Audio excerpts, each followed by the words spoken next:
Right. Going? All right, good evening, ladies and gentlemen. I think we should close the door.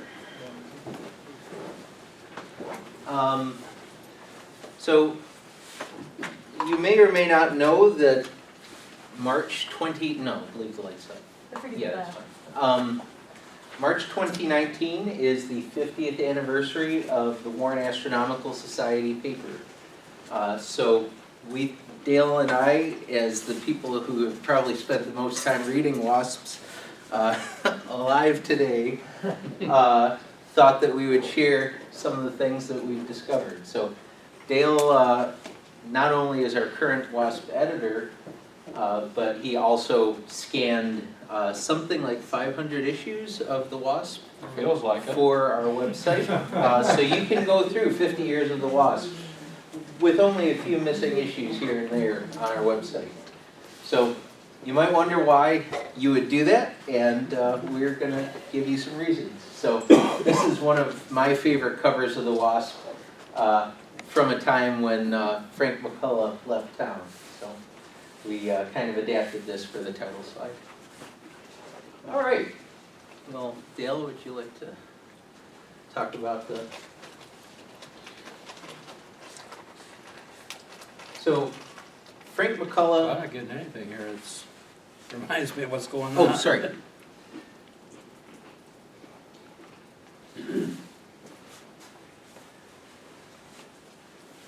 All right, Still not gotten. I'm not following your notes here.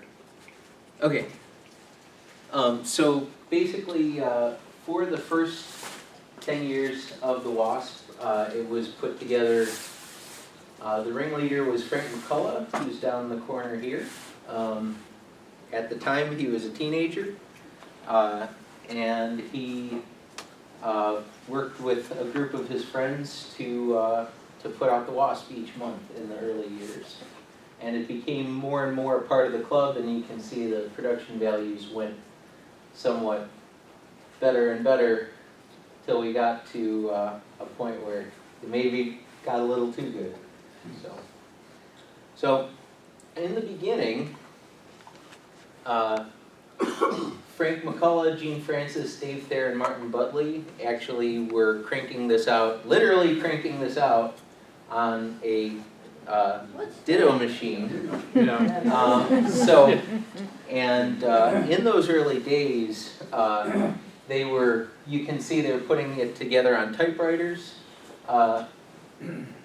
Sometimes they didn't even have a typewriter at hand, and so desperate times call for handwritten reports. In cursive. Yeah. So when I was scanning in the OCR, I had absolutely no way of figuring that out. So in those early days, when things were going well, they would assemble the newsletters before the meeting.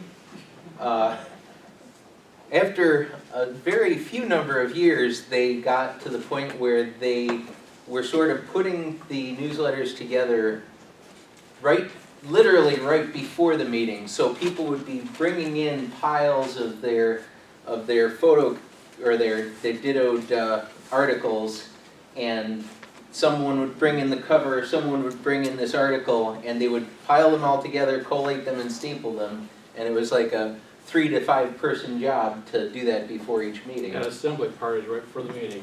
So, Well, how many members approximately average in those days? so in those days, it's hard to tell for sure. You know, we know that there were meetings where there were only 7 or 8 people attending, but there were also times when it seemed like 20 people or more were attending. So definitely, and at that time, you know, the Warren Astronomical Society got started as an offshoot of the Detroit Astronomical Society. And kind of what happened was that the Detroit Astronomical Society were very serious, scientific-minded sorts, and they didn't want all these high schoolers hanging around. And maybe Mark Kedzier, if he's still here, can confirm that. And so the Warren Club got started as sort of more the kids' club, and the people who were participating in those days were building their own telescopes and having a lot more fun, and you'll see some of the fun they had. So here's August 1971. This was an attempted coup. Frank McCullough went down to an Astronomical League convention down in New Orleans, Yeah. and his second in command, Chris Edsall, who disliked the fact that our newsletter was called the WASP, published this cover and published a screed on how terrible the name was for what we were trying to do. And so Frank soon followed up with an indication of just how serious he was about this. So that's that is a cartoon wasp. So this is one of the earliest versions of our logo that I'm aware of, that was drawn by Roger Civic, who worked on the WASP in these days. And we had some really neat covers, and we had some kind of funny covers. This is an enduring image. It still feels that way every winter. And you can see Frank was really going in on the WASP. So we made it through the first 10 years. Was there anything else you wanted to There cover? was a 6-year anniversary too that they put up where they just reprinted the whole March '69 WASP in the 6-year anniversary issue. So that gave them a lot of material right off the bat. Yeah, originally, until we got a giant box of WASPs, the only copy we had of the initial March 1969 WASP was the duplicate from 1976, Right. so 77. So one thing we left out in these notable covers was some maybe slightly illicit covers using copyrighted characters without permission. And you can see, we had some very real covers. So Comet Kohoutek was a big disappointment back in 1974. And there was actually these Peanuts cartoons faithfully reproduced here are about Snoopy getting ready for Comet Kohoutek, and Comet Kohoutek disappointed everyone, including Snoopy, and maybe even Woodstock. But a club member did that? No, this is actually, That's a real okay. Okay. This is by, I think this is drawn by Frank McCullough. No, that's done by Ken Wilson. Oh, this one was Ken Wilson. Okay. Ken Wilson did that. Yes, He and admitted Ken to Wilson it. just apologized for it in the latest issue of the WASP. Finally. So, if you've ever been at Stargate, you've seen some light posts, and at one time, we didn't have the keys to turn off the light on the light post. That was over by the ranger cabin? You bet. So- Still there. Light's still there, yeah. So you can see every time Frank McCullough drew Stargate, there's the light post. Even when it's a picture on the wall, there's the light post. Over here, there's the light post. The dome is leaning against the tree over here for spring cleaning. Yeah. The skies are pouring down, but the light post is shining bright. This is conjunction of Mars. We were there, and the clouds are sticking their tongue out. There's the light post. So now, the first year that the WASP was published, they were still trying to get it running in April. That was only the second issue. But the next It's a year, very serious issue. So it only took a year for Frivolity to hit the April issue. In April of '70, we got treated some odd reporting by Martin Myra on page 4. All attempts at April jocularity were dropped for the remainder of the decade. So we take a shot at April Fools and then forget about it. yeah, so you'll see a theme here. So just because April Fool's Day was kind of a one and done for the 1970s, it didn't mean that they didn't have some pretty strange covers. So this is Frank's Folly and Mad Miscellany Decorative Trivia. So this was voted the worst WASP cover of all time. And so in 1985, they decided to Run it again. run it again with the date change. So, yeah. So even though the April Fool's issue was only a one-time thing, they did frequently have some irreverent issues. So this is astrophotography at Stargate. So you may notice When I was scanning these pages and the images were coming up on a computer, I'm looking at the pictures. I'm thinking, does scan go wrong? So I pulled the paper out of the scanner and started looking at it. No, they're just blank images. And the description underneath the images kind of gives an idea of what's happening. Yeah, so Mercury in inferior conjunction, 1 second on Kodachrome 2, Milky Way on typical Michigan evening, cluster of black holes in Perseus, comet Kohoutek at maximum brilliance. And that kind of stuff went on for like 2 pages. So, Descriptions of blank images. so if you've ever seen a Sky and Telescope magazine from the 60s or 70s, you remember this kind of cover. So we published a version of that.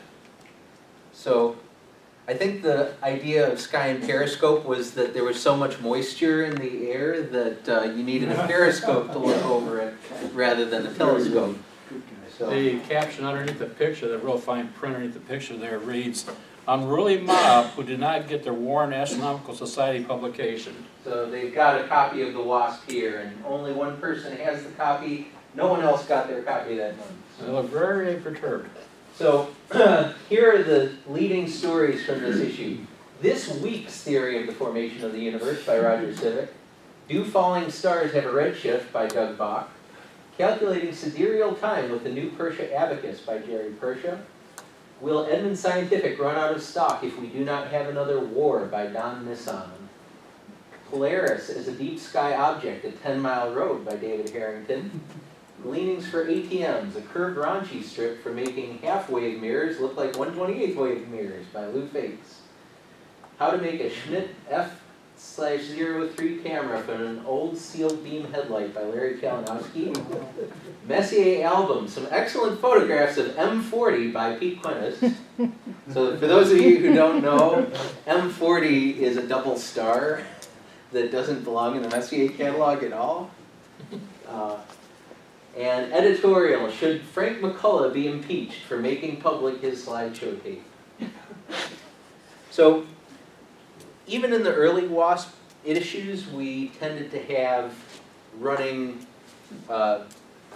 basically running features. So every month we would have an article of basically a column. So one of the earliest ones, starting in, I think, April 1969. Actually, the March issue had a... Oh, even the first issue had a Yeah, salute the of the first month. issue. Actually, this is the one. Yeah. So Mr. Jerry Alia gets the salute this month for his fine and hard work for the optical flat, and we also salute Mrs. Alia for being married to him. We actually had a salute of the month to Corky McCullough, the Frank and Diane McCullough's dog, the dog star of the WASP. And John Searles actually got the salute of the month when he was a new member in 1975. So this is, I know that Jeff was interested in reviving this kind of concept recently. I know he did a few issues of it. Yeah, it's hard. You guys gotta step up. You guys gotta give him more reasons to salute you, I'm just saying. We actually had a poetry corner for a while. Hey, I drove 800 miles to get saluted here, come on. Yes. I'll say something at the next meeting. So we had some original poetry. This is from a member named Mary F. Riley, who had a different approach to things than most of the people in the club at that time. She sponsored the publication of a quiz that I'll bring up a little bit later. But this is an original poem about Leo that she wrote. And then sometimes we had Jay Pasikoff, the astronomer's poetry about pulsars. Twinkle, twinkle, pulsing star, newest puzzle from afar. Beeping on and on you sing. Are you saying anything? Twinkle, twinkle more, pulsar. How I wonder what you are. So the poetry corner lasted from about 1971 to about 1976. And I don't know if there's been any maybe there's been a little poetry since. Maybe but- sporadic, but not much. And maybe because of the chess craze due to Bobby Fischer, Yeah. we actually had a chess puzzle sponsored by Dave Harrington. I don't know, did you want to say anything about it? They actually, not only had a puzzle, but they also ran a chess tournament of sorts as well. They were keeping scores of who was leading the gang, so to speak, in the solving chess puzzles and whatnot. There's boxing there too. Yeah, Doug Bach was, it seemed like Dave Harrington is sort of the slightly graying eminence of the club at that time. He was one of the elder statesmen of the club, and he was in his mid-30s, I think, or early 30s. He was kind of a target for the younger guys. So, now, for basically 1 year spread across 2 years, we had a change in format. We went to a bifold edition. A booklet form, yeah. So it was a challenge for Dale to scan. Folded and stapled, yeah. So they were all folded and stapled. They were actually professionally made. They were really nice, so we had to take the staples out and destroy them. to No, scan we them. didn't destroy them. I just very carefully flatbed scanned them. But we also, you know how I mentioned that the WASP name was a little bit controversial in the early going? It still remains so. We actually changed the name to Vespa, and for those of you who are not into scooters or Latin,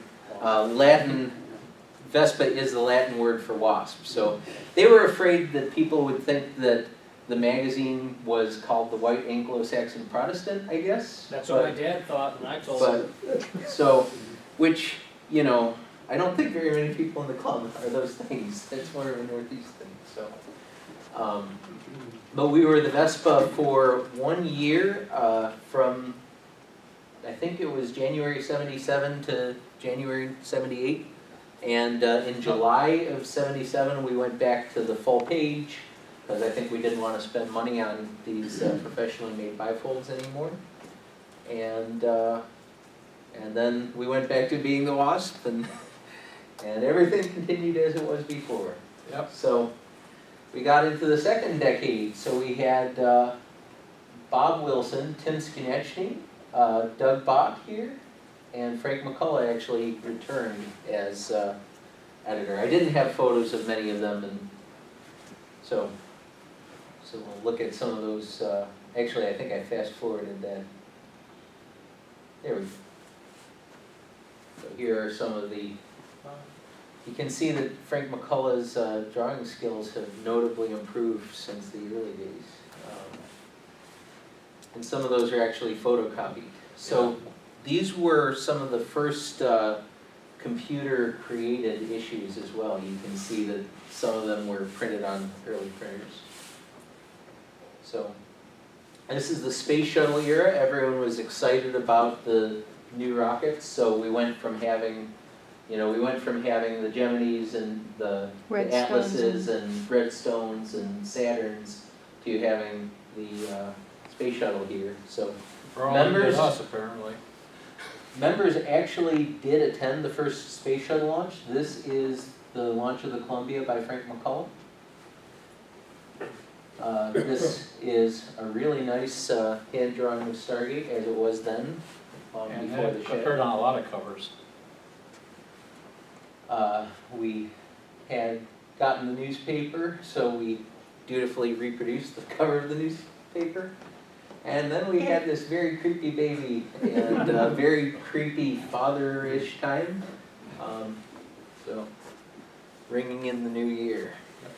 And in 1986, the 25th anniversary of the Warren Astronomical Society, we actually published, we got pretty much all of our founders who were still around together and had a group photo session. We did some video interviews, which unfortunately have been lost.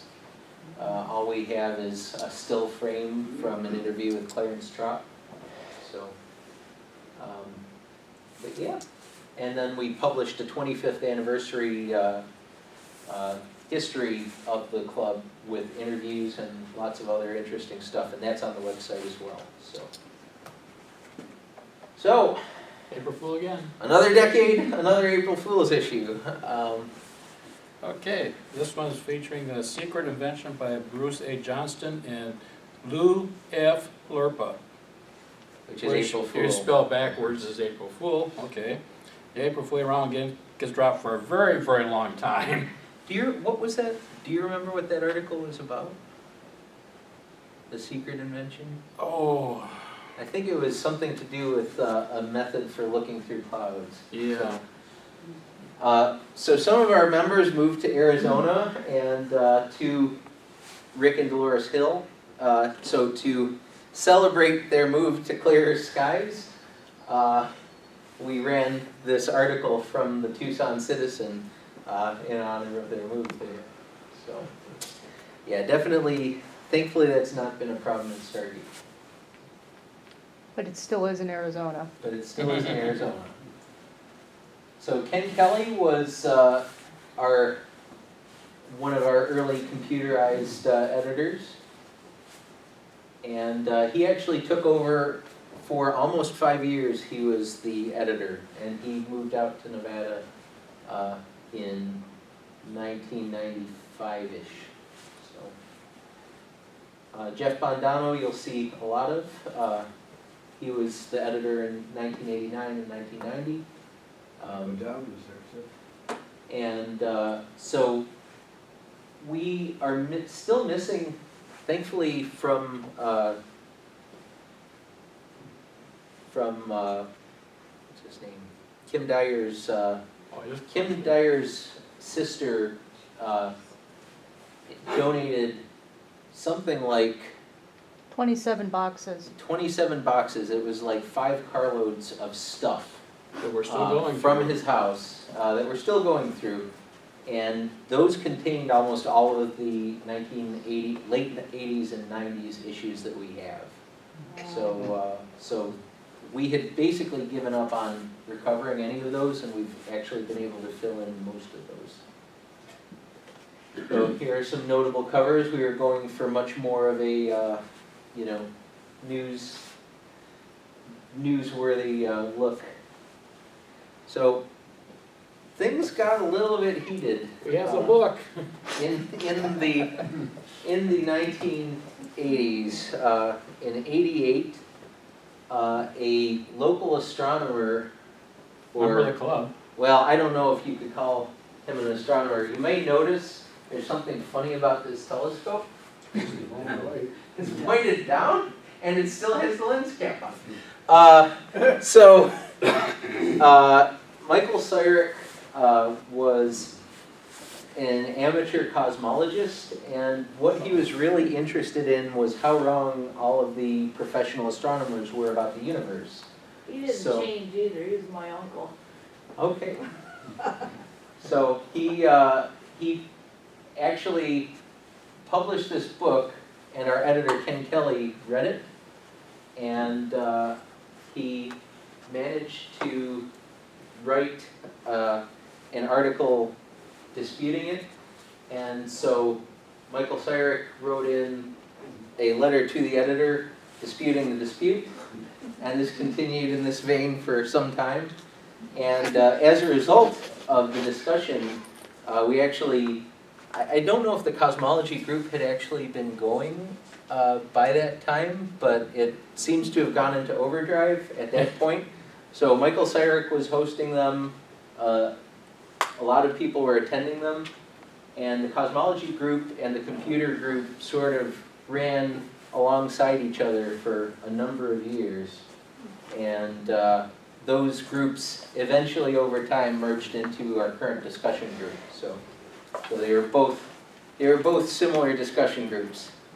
Well, Larry Kalinowski, never an editor of the WASP, but probably the most frequent contributor over the course of the WASP's lifetime. He wrote, when he led the computer group, he wrote a column called Computer Chatter. And I think that column started in the late 80s, and the computer group got smaller and smaller. The shareware era was sort of ending by the end of the 1990s, and so in 1998 he decided to hand off the reins to the computer group, and I think he didn't succeed in doing so for another 3 years. He also wrote some software too. And he wrote some software, actually software that amateur astronomers from France? Germany contacted us a couple of years ago asking, if we could license out the content, and unfortunately they were trying to salvage some of the diagrams from it, and they wanted to produce new software based on it, and I think it didn't work out, but that would have been pretty exciting. So in 1998, Larry switched the title of his column over to Astro Chatter, and Larry's columns have been sort of, I would say, they tell us more about the club in times before I joined, and sort of in a time when we had a lot of transition. They tell us a lot about how the mood of the club was, and it's really awesome to still have his voice preserved. So we had the internet era. So in these years, the WASP was, as far as we can tell, entirely online. At the time, we had sort of stopped mailing issues out to members. It was kind of difficult to get content. So sometimes Larry's Astro Chatter was the only thing published in a month. Yeah. But these issues capture the time when things like the Smurf Star Party, which Bill Veers is wearing a shirt from, started and ended, and when Bill's Star Parties started as well. So when Cliff Jones took over from Jeff Bondano in 2003, he went back to print. So we had different publications chairs. That was when the publications chair position was created. But Cliff was the editor for 5 full years before he handed it over. Larry Phipps, who some of the old timers may remember, he's still a member of the Ford Club. I've been trying to get him to come back and present to us again. Was the publications editor from 2008 to 2009. Steve Whitty was the WASP editor and publications director from 2010 to 2011. And Deborah Chaffins was publications director from 2012 to 2013. All of them had very high standards. Oh my goodness. We'll talk about it in a second. So they, unfortunately, you may notice that most of them don't attend meetings anymore. The WASP editor is a position, even going back to the 70s and 80s, that tends to induce burnout in people. So Bob Tremblay is laughing because I think, so Cliff Jones still attends almost every Cranbrook meeting. No, he's good. When he comes in. Steve comes once in a while. He's mostly a member of the Ford Club. He lives even further away than I do, so it's difficult for him. And I keep working on Larry and Deborah to show up again. So, but they continually raise the standards of the publication, and I managed to leave Bob Tremblay's image out here, but Bob took over from 2014 to 2015. So, and then after Bob was the WASP editor and publications director, Dale Thieme took over, and Brian Thieme, then Dale moved to Florida, and Brian, his son, took over for a couple of years, and now Dr. Parton is our publications chair, and Dale is the WASP editor, bringing things back to having those be separate positions again. Which they should have been all along. So, in these years, you may remember Chuck DeZella was a very active member, and then he had the bright idea to supercharge his career by moving to Boston. But he is still today contributing an Object of the Month column to the WASP every month. So he started the column because he felt that we don't spend enough time talking about and doing observing, and he wanted to encourage the club to do more observing. And his columns are one of the things I look forward to the most in each issue of the WASP, and I hope he doesn't get too involved with the life of the clubs in Boston, and he keeps contributing to us. So Rick Hill, who moved to Arizona back in 1979 and became a professional astronomer, contributes Over the Moon every month. Did you want to? Yeah, I want to point out that the image at the bottom left there is not the image that that map is made for.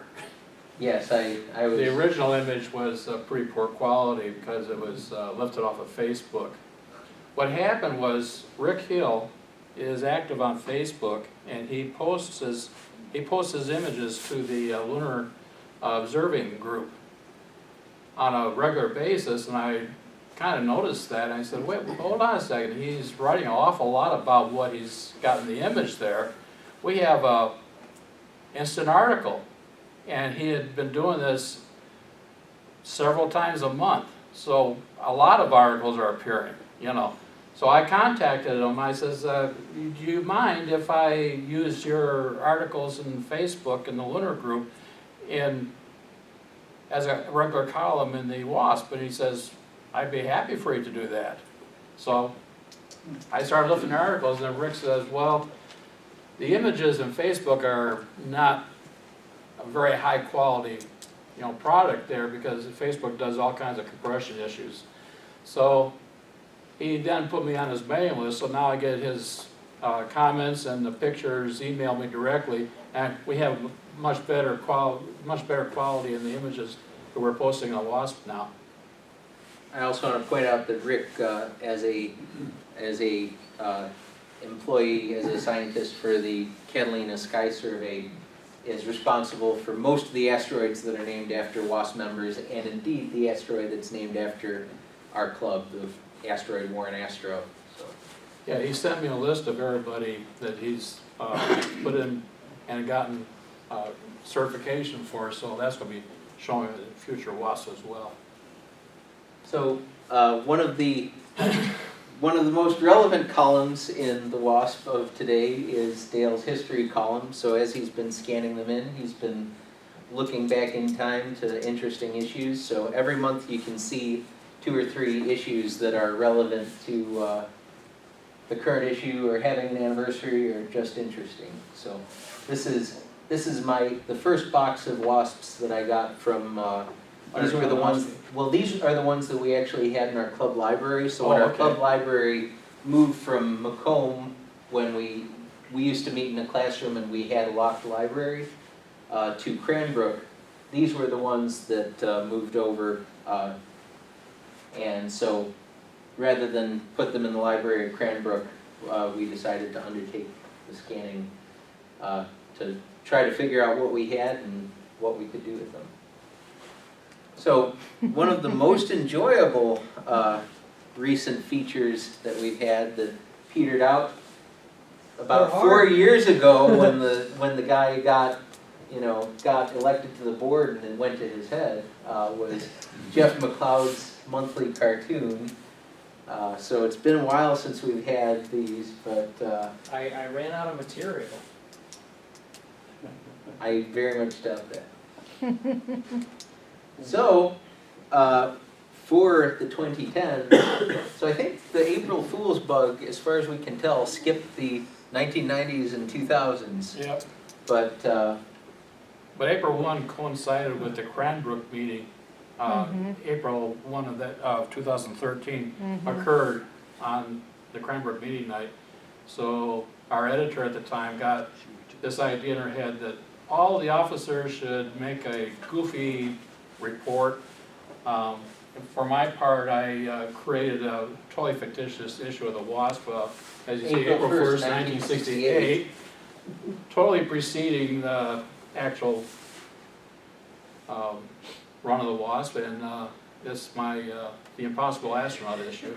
And paying homage to the very Mad Magazine influenced early days of the WASP as well. Yeah. My contribution to that issue was about a new type of particle that had been discovered that acted like a particle but did nothing but take up empty space. And I went on in this vein for some time, and it ended up being called the WASP article because it just does nothing and takes up space. Yeah, that's the kind of article it was. This was not so much an April Fool's issue, but if you remember this diagram, it was more of an April Fool's issue than we actually expected, because that diagram is the map, an overlay on the cosmic microwave background radiation produced by the Bicep 2 Observatory in Antarctica. If you remember that, what they did was to confirm their measurements of polarization of the CMBR. They took the measurements they got and they overlaid them on a cell phone photo that somebody had taken of somebody else's data The Planck at a data, conference, the Planck Planck telescope. Observatory's data. And the alignment that they ended up demonstrating was with the JPEG compression algorithm. So the whole Bicep 2 thing, it was serious science, but that was not a good decision. So it ended up being more of an April Fool's incident than expected. So this is from the Cliff Jones era. He pretty much stuck with this format for his entire tenure. This is the Larry Phipps era. So Larry, that's his New Year's issue. This is the Stephen Whitty issue. This is actually the obituary for Larry Kalinowski. The Deborah's, so this cover artwork was, Deborah reinstituted a visual, like a graphic cover for all of her issues. This was a painting, a digital painting done by Brian Thieme, and you can kind of see her logo is hiding out there in the cosmos. I think that's it's one of the greatest pieces of art ever associated with this club. So. This is one of Brian Thieme's issues. He did a new version of the old Astronomer Snowed In using the Big Dob. And that's one of the more recent ones. And celebrating 50 years. So. All right, Dale, would you like to tell? It takes a lot of whiskey to scan the WASP, I'll tell you. The subtitle, so this is a restatement of a short presentation from a few years ago, but the subtitle is, or how I was able to put my capacity to watch paint dry and grass grow to good use. Essentially watching the papers slide through a multi-sheet feed copier, yeah. So Jonathan first posted this to the W.A.S. Yahoo group and gave me the idea, okay, I have a sheet feed scanner. I have loads of time because I'm freshly retired. I'll give it a shot. So I volunteered to help him. I was like, I will assist Jonathan with this. Famous last words. and you know, I didn't know that anyone was going to take me up on this, and I was also afraid that somebody would take me, you know, agree to take them and then take our entire archive of WASPs, and they would just disappear and never come back again. Well, that explains why you only gave me 1 month at a time, or 1 year at a time to work on. So, now to be fair, I did give him fair warning. Yeah. So, about 1,500 pages, might be time for a faster scanner. So This is a screenshot of one of my folders on the computer. You can see all the different images that I pluck out of the pages. And then throw into a Word document afterwards, try to match up the font as best I could, and then make a PDF file out of it. And of course, So this is the raw scan at left. yeah, you can see the see bleed all through all from the the other text. side. Yeah, and the other side is the cleaned up version. So that's So- really easy to read, right? Yeah, OCR doesn't work as well as a human eye, as we'll see. So that's Yes. what we scan. And that's what we get. That's what it produced. So then you sit down at the keyboard and start deleting and replacing, and So it's a fun job. So like I said, Dale touched upwards of 400 issues. I think it must be close to 500 issues. I think I scanned something like 10 issues, and Dale did the rest. And then Dale redid the ones that I did because he did a much better job anyway. So I think there's like one issue that I did that's still on the website. Yeah. So I did want to point something out from this era. So the you may have noticed that our WASP has evolved a great deal in recent years, and from Cliff to Larry to Steve to Deborah to Bob to Dale to Brian, there's been sort of a continuous war of one-upsmanship, and the issues got. Not necessarily.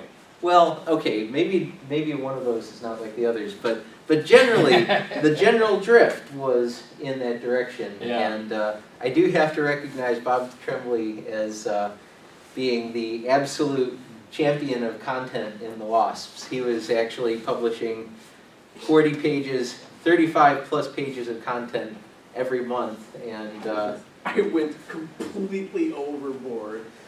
but definitely a publication to rival the ones that you pay for. So. Well, I want to point out that once Bob ran out of his term, it ran into his term limitations, and we need another editor. Nobody wanted to do it. Yeah. And I said, mostly because he says, the WASP is so good, how could I even match that? And I came along and says, I won't even bother to match that. I can lower the bar really fast here. And so I took over as editor that year. And you added pieces into it, which I'm looking at it going, wow, I wish I'd have done that. So I think everybody who has been an editor. Editing happens.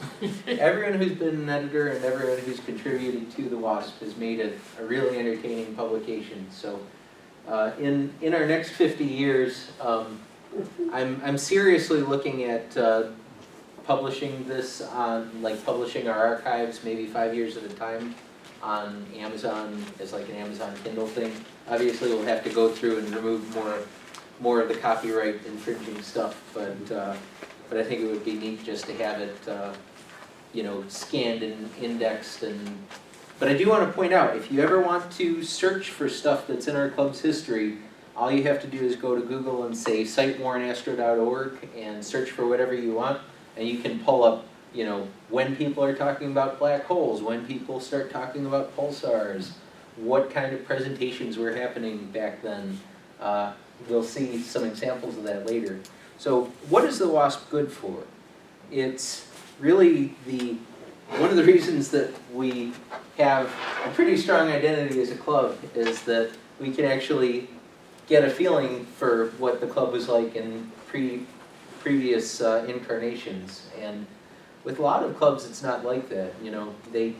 A lot of clubs, even ones that have been around for a while, don't necessarily have any records from their earlier days. So with us, you can go back and see all of the eclipses that our members have observed, all the way through the Great American Solar Eclipse. That most recent eclipse issue brings up a very interesting point for me particularly. I find it very odd and somewhat amusing that I became the head chair of the History SIG when I can't remember a date to save my life. I actually, in looking up all the eclipse trips and stuff recorded in the WASP, I actually had to go back to the 2017 eclipse to find out when that happened. I couldn't remember what year or what month it occurred in. And I was there. So all of the transits that have happened since our club has been around are recorded in the WASP pages. Mercury transits and Venus transits both. That teardrop down there was taken by a club member. Is that Vince Chrisman? Or? Vince Chrisman, yeah. So this photo of the teardrop effect is actually considered one of the greatest photos, because the teardrop effect mostly happens in the eye. It's very difficult to get a picture of it.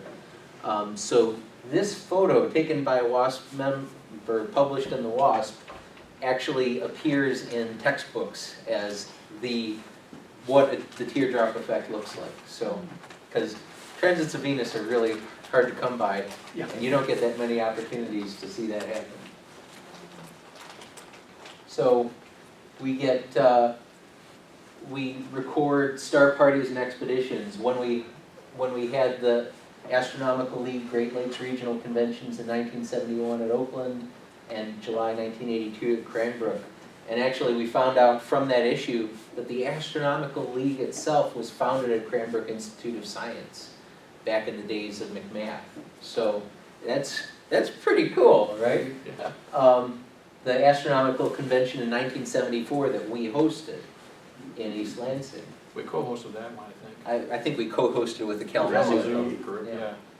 yeah. And back in the day, we used to have a really close relationship with the Kalamazoo group. They're also still very active. In fact, they're the astronomy club in the state that brings in the most high-dollar speakers. They Mike brought Neil deGrasse Brown. Tyson to town, for Mike instance. Brown. Mike Brown of Caltech. So we did a group trip for the eclipse in 1972 to Kapshak, Quebec. Gary Ross has some interesting stories about that. And pretty much the only evidence left on the internet of Smurfs, the Southern Michigan Universal Festival of Stargazers, is in the pages of the WASP. Actually, John, that's not the correct title. It's the Southern Michigan Unorganized Regional Federation of Stargazers. That sounds even more fun. Yeah, where did the F come from? Yeah, I don't know. All I know is what I saw it written out as, so. So mostly in going through 50 years of the WASP, the science has been good. We were impressed to find a very accurate prediction of what orbital telescopes could observe if extrasolar planets, if exoplanets existed, what could a telescope sitting in space observe? And so obviously we were sharing things that we read in other publications, but that was a good call there.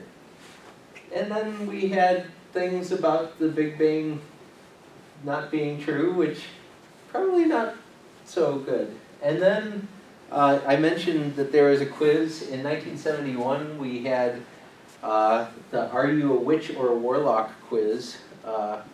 And I think that probably wouldn't get published today, but there's some interesting astrology things. But by and large, we've been pretty much in the mainstream of science. Well, you know, the year that showed up, Ken Wilson, in his article that he wrote for the March WASP, if you look into that, he said they were so desperate for any kind of material to put in the WASP that they accepted anything, and astrology articles were creeping in. Now, to be fair, at that time, the WASP was like 20 pages. So that was as big as the WASP would get until the modern era, I believe. So, Yeah. like, they were adding things that maybe I don't know, but it's pretty interesting. We thought about including some of the stuff that is even more fringy than Are You a Witch or a Warlock?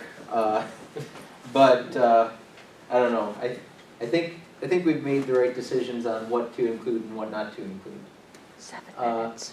So we have records of observing techniques. So this is one of Brian Thieme's lunar sketches from this year.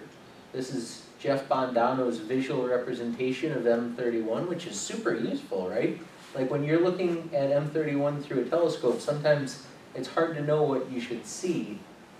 And so kind of, you know, obviously you're always going to see M32 hanging out there, you're always going to see 110 hanging out, but having an idea of what you can see in the Andromeda Galaxy is really helpful. So I would love to see more of this in the future.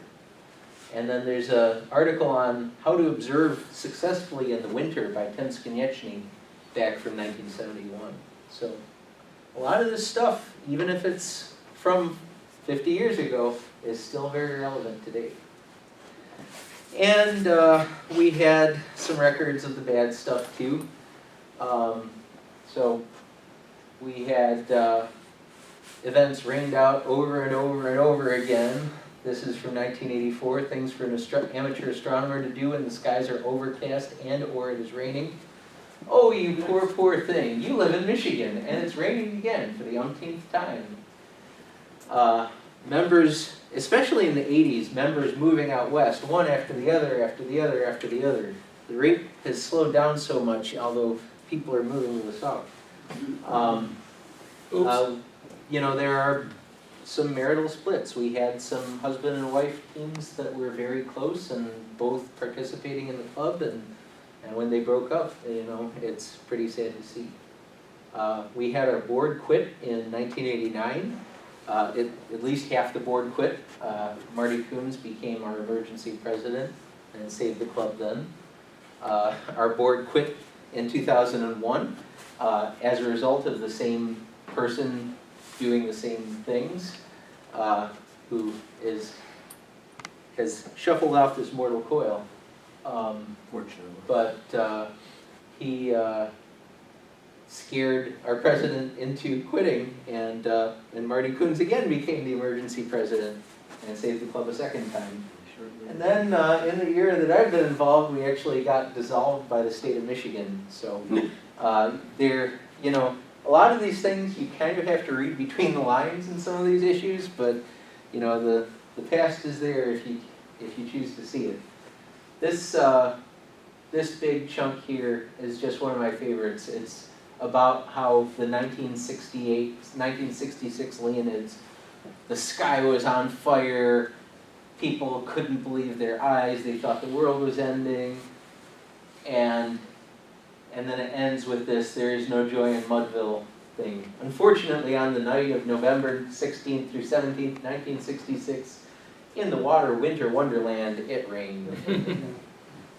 So we have both motivational passages, like Diane Hall's outreach column when she was outreach director, and demotivational columns. This is one of my favorites from 1971. It's from a book that was published in 1890 called Telescope Work for Starlit Nights by William Denning. And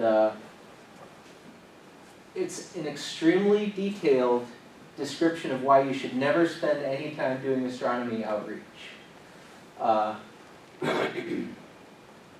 The weather is so bad in this country that we can ill spare an hour from our scanty store of clear skies.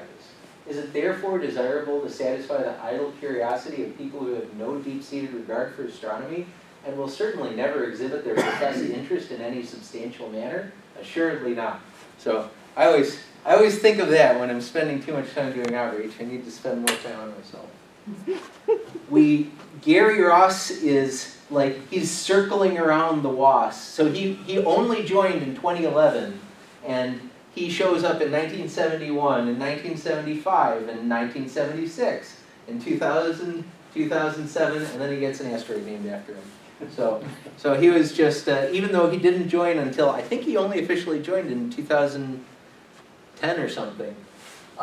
This passage from 2007 is from Larry Kalinowski's Astro Chatter, and he called the presentation that he that Gary gave, one of the best talks ever given at MCC. He also gave Gary a doctorate. I'm not sure, I have no idea what Gary's level of educational attainment is. But he did have a graduate thesis here that he presented to the club as well. But this presentation that Larry writes about is actually the reason that Diane and I joined the club in the first place. So we had, unfortunately, over the years, we've had a lot of obituaries, so we try to do well by our members, even ones who have not been in the club for some time, and so we'll keep doing that. So, So, for the future, well, if we're going for another 50 years, what do you have to look forward to? Well, in recent years, we managed to make the officer reports a constant part of the WASP.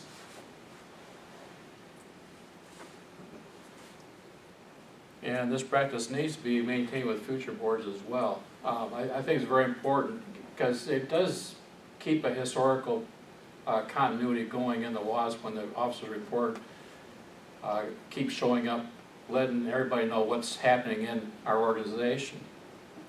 Currently, we have 3 column contributions on a monthly basis. The one I put out and Over the Moon with Rick Hill, and the Object of the Month with Chuck Dusla. Rick Hill is so prolific that if he stopped hosting today, I have enough material to go for another 4 or 5 years. Chuck Dusla, because of limitations he put on his objects for viewing, is starting to run out of material. His column is going to end. I still have WAS to post. Yeah, so my column will continue for the foreseeable future.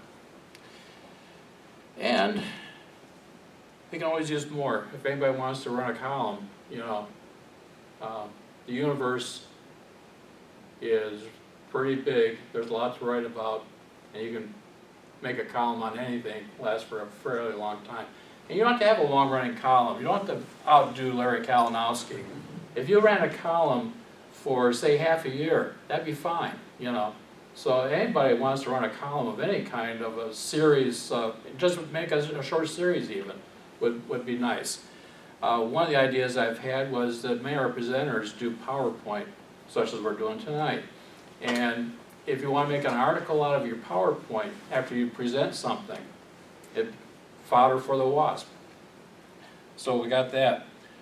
So at any time a member has an event to announce, we are normally pretty happy to put that in the WASP as well.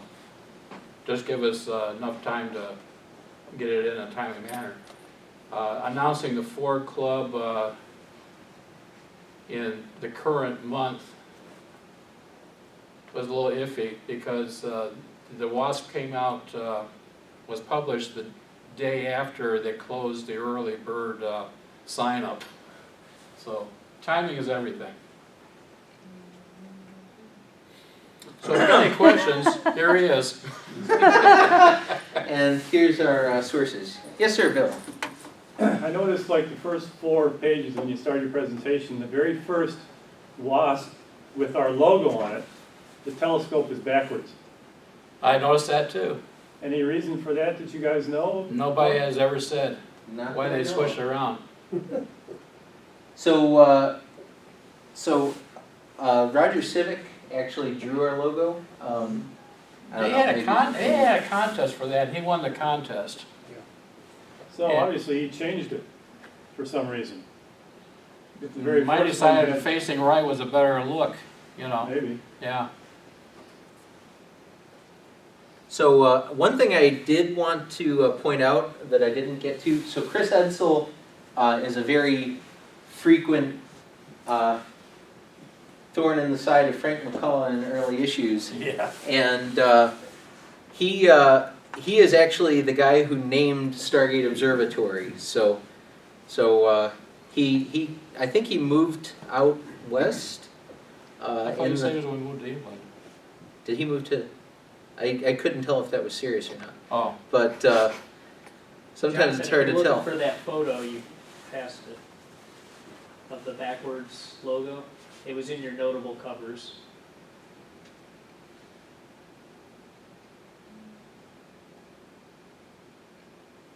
Yeah, that is very strange. And then it had been turned around, so you can tell, so the WASP is carrying the ball. So, but you can tell it's going that direction. The Oh, modern these are direction. automatic, okay. Oh, and you can see it up there, so, yeah. I That's a wonder if good he point, I took, totally missed that, actually. I wonder if he took the logo, I don't know, it was in '72, so he had to have hand drawn that logo on it. Yes, Mhm. Yep. yeah, actually, he hand drew this logo that's on the back of, so this was hand stippled and everything, so. It's just strange why he would reverse it. And you can see this is a much sketchier version. For the one that we actually started printing on stuff, he redid it too, so.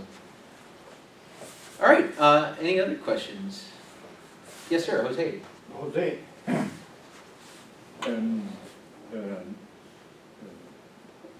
this 19 year, this 2019, Mm-hmm. in Buenos Aires, Argentina is going to be the main eclipse. Yes, It's going to be July or June. July 2nd. July the 2nd. It's going to be the main. But the point is, if you go down there with the dollars, you'll be surprised what you can do with the dollar. I know that. It's very strong. I'm thinking about going. All right, so I'll let you know. Okay. All right. Well, thank you for coming out and contributing to the WASP.